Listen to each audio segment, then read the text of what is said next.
Pernahkah engkau merasa hidupmu terasa berat tanpa sebab yang jelas? Rumah dipenuhi kegelisahan, hati tak kunjung tenang, dan masalah datang silih berganti. Padahal segalanya tampak baik-baik saja. Rasulullah Shallallahu Alaihi Wasallam bersabda, ada satu surat di dalam Al-Quran yang tidak sanggup didekati setan, tidak mampu ditembus sihir, dan menghadirkan ketenangan ke dalam rumah serta hati. Surat ini bukan sekedar dibaca, tetapi menjadi benteng bagi siapapun yang menjaganya. Kisah-kisah berikut bukan sekedar cerita, melainkan potret nyata tentang perlindungan Allah bagi hamba-hambanya ketika mereka menjaga surat Al-Baqarah. Sebuah kisah yang menggetarkan hati tentang seorang muslimah yang dikenal karena kesolehan dan keteguhan imannya. Ia dianugerahi kecantikan, akhlak yang terjaga, serta berasal dari keluarga berada. Namun keindahan terbesarnya bukanlah rupa atau harta, melainkan prinsip hidupnya yang kokoh. Ia menjaga agamanya, dan ia ingin hidup bersama seseorang yang berjalan di jalan yang sama. Suatu hari, seorang laki-laki datang melamarnya. Dari sisi dunia, ia terpandang dan merasa dirinya pantas. Namun sang wanita menolak dengan tenang, karena ia melihat agama lelaki itu tidak lurus. Ia menginginkan pasangan yang soleh dan istiqomah. Penolakan yang sopan itu justru melukai harga diri sang lelaki. Amarah pun tumbuh dan setan menemukan pintu masuk ke dalam hatinya. Didorong oleh dendam, ia mendatangi seorang dukun, bukan untuk menikahi wanita itu dengan cara yang benar, melainkan untuk menghinakannya dan mematahkan kehormatannya.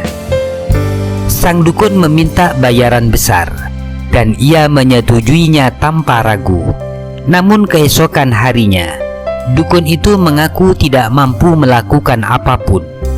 Ia diarahkan kepada dukun lain yang lebih kuat, lalu kepada dukun yang lebih besar lagi, hingga akhirnya ia mendatangi seorang dukun yang dikenal paling keji ilmunya. Dukun terakhir itu pun meminta biaya yang sangat besar. Ia setuju. Namun ketika hari yang dijanjikan tiba, dukun itu berkata dengan tegas, "Langit lebih dekat kepadamu daripada engkau bisa menyentuh wanita itu." Ketika ditanya alasannya, sang dukun menjawab, "Wanita itu terlindungi dengan dzikir. Ia tidak pernah tidur sebelum membaca surat Al-Baqarah. Bagaimana mungkin kami mampu mendekatinya?" Benarlah sabda Rasulullah Shallallahu Alaihi Wasallam, bacalah surat Al-Baqarah, karena mengambilnya adalah keberkahan, meninggalkannya adalah penyesalan, dan para penyihir tidak akan mampu melawannya. Orang yang menjaga surat Al-Baqarah berada dalam benteng yang tidak mampu ditebus oleh sihir maupun kejahatan tersembunyi. Kisah lain datang dari seorang wanita yang hidupnya dipenuhi kesedihan dan konflik. Rumah tangganya penuh pertengkaran, hati terasa sempit, dan ketenangan seolah menjauh. Suatu hari, seorang tetangga menasihatinya untuk membiasakan membaca surat Al-Baqarah. Ia pun mencoba dengan penuh harap. Beberapa waktu kemudian, ia bermimpi melihat sosok-sosok yang buruk rupa keluar dari rumahnya sambil berkata, "Kami terusir dari tempat ini karena surat Al-Baqarah." Ia pun menyadari bahwa ketenangan yang datang bukanlah kebetulan. Rasulullah Shallallahu Alaihi Wasallam telah mengingatkan, "Janganlah kalian menjadikan rumah-rumah kalian seperti kuburan." Setan lari dari rumah yang dibacakan surat Al-Baqarah. Rumah yang kosong dari zikir menjadi tempat singgah setan, sementara rumah yang hidup dengan Al-Quran dipenuhi ketentraman dan rahmat. Dalam hadis disebutkan bahwa iblis mengutus pasukannya setiap hari untuk merusak manusia. Yang paling ia banggakan bukan hanya dosa besar, tetapi keberhasilan memecah keluarga. Karena kehancurannya rumah tangga berarti runtuhnya pondasi umat. Dan surat Al-Baqarah datang sebagai benteng yang menjaga rumah dari kehancuran itu. Ada pula kisah seorang perempuan yang telah melewati usia 40 tahun tanpa pernikahan. Setiap kali ada yang mendekat, selalu muncul penolakan yang aneh tanpa sebab jelas.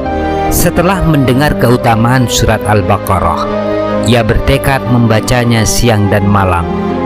Suatu hari, saat ia membaca, terdengar suara kerah di halaman rumahnya. Sebuah pohon besar tumbang, dan di bawahnya ditemukan benda sihir yang telah terkubur puluhan tahun. Tidak lama setelah itu, hidupnya berubah. Ia menikah, memiliki anak, dan merasakan ketenangan yang lama hilang. Kisah serupa juga datang dari rumah tangga yang penuh tekanan, lalu berubah dipenuhi sakinah. Dari seorang pengusaha yang jatuh bangkrut, lalu bangkit kembali setelah membiasakan surat Al-Baqarah. Dari orang-orang yang disembuhkan dari penyakit, dilepaskan dari kesempitan hidup, dan diselamatkan dari gangguan batin, semua dengan izin Allah. Bukan satu atau dua kisah, melainkan ribuan. Semua menunjukkan surat Al-Baqarah adalah benteng ilahi yang hidup. Siapa yang menjaganya akan dijaga. Siapa yang menghidupkannya di rumah dan hatinya akan merasakan cahaya, ketenangan, dan pelindungan yang nyata. Maka dengarkanlah dengan hati yang jernih apa yang telah disampaikan oleh kekasih kita Rasulullah Shallallahu Alaihi Wasallam. Beliau menuntun umatnya kepada sumber keselamatan yang hakiki seraya bersabda, bacalah Al-Quran, karena ia akan datang pada hari kiamat sebagai pemberi syafaat bagi para pembacanya.